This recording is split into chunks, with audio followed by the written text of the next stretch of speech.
sa gilid ng dagat. Inaanyayan akong panoorin ang alon na pinaglalaruan ng dagat.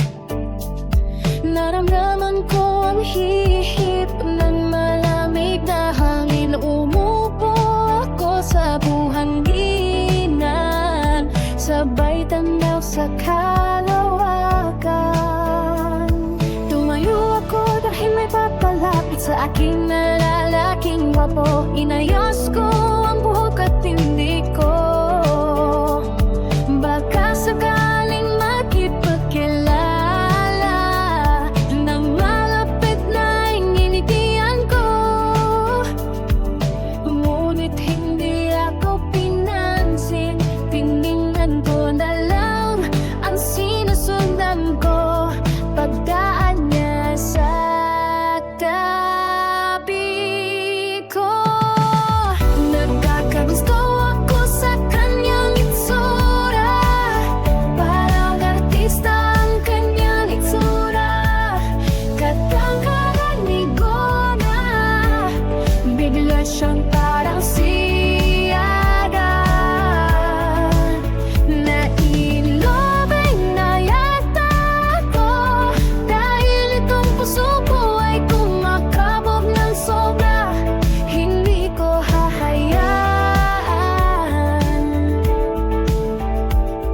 at susundan ko.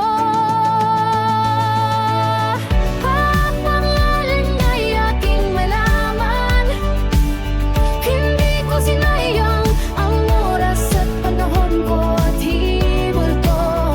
Hindi ako lahi at tinanong ko, ano ang pangalan mo?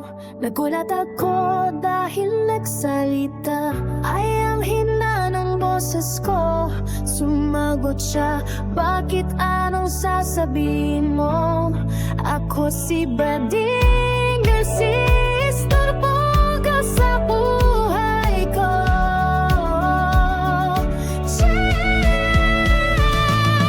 Parang kinanyor ang dibdib ko, isa-isa pa ang paghinga ko. Sana hindi na lang ako nakipagkilala. Pagkakalat ano ko, gwapo, hindi ko na pagkakatayan dahil ako na ang natuto. Kahit mataraki o macho, umaga naman kaibigan ko.